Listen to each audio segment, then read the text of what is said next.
ஹரியோம். வணக்கம். சிந்திக்க சில துளிகள். என்னுடைய வாழ்க்கையில் முதல்ல சிந்திக்க வைத்தவர்கள் 2 பெண்கள். நான் தினசரி யோகா செய்வேன். யோகா செய்வது மட்டுமல்ல, மற்றவர்களுக்கு சொல்லியும் தருவேன்.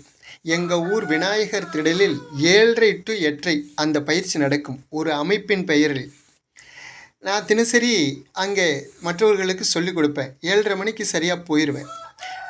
அந்த கோயிலுக்கு 2 தாய்மார்கள் வருவார்கள். அவர்கள் 7 மணிக்கு வந்து விளக்கு போட்டுட்டு அந்த கோயிலை சுற்றி தரிசனம் பண்ணிட்டு உட்காந்துருப்பாங்க. 7:30க்கு நான் போனேன்னா கிளம்பிடுவாங்க. அவங்களுக்கு ஒரு டைம் அதுதான். அப்போது ஒரு நாள் நான் 7:30 மணிக்கு போனேன். சரி, நம்ம போகலாம், இதோ விநாயகர் தரிசனம் பண்ணிட்டோம், இதோ முருகன் வருகிறான், முருகன் தரிசனம் கிடைச்சிது, இனி நாம் போகலாம் அப்படின்னு சொல்லி போனாங்க. அவ்வளோதான், எனக்கு தூக்கி வாரி போட்டுது. முருகன் தரிசனமும் கிடைத்தது, விநாயகர் தரிசனம் முடிந்தது. கடவுளோட என் மனசில் அவ்வளவுதான்.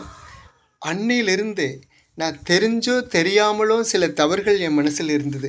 அன்றிலிருந்து என் மனசை சுத்தம் செய்து கொள்ள அந்த தாய்மார்கள் மிக உதவியாக இருந்தார்கள். நான் அறிந்து அன்றிலிருந்து நான் எந்த தவறும் செய்வதில்லை என்று நான் அடித்து சொல்ல முடியும். நன்றி, வணக்கம்.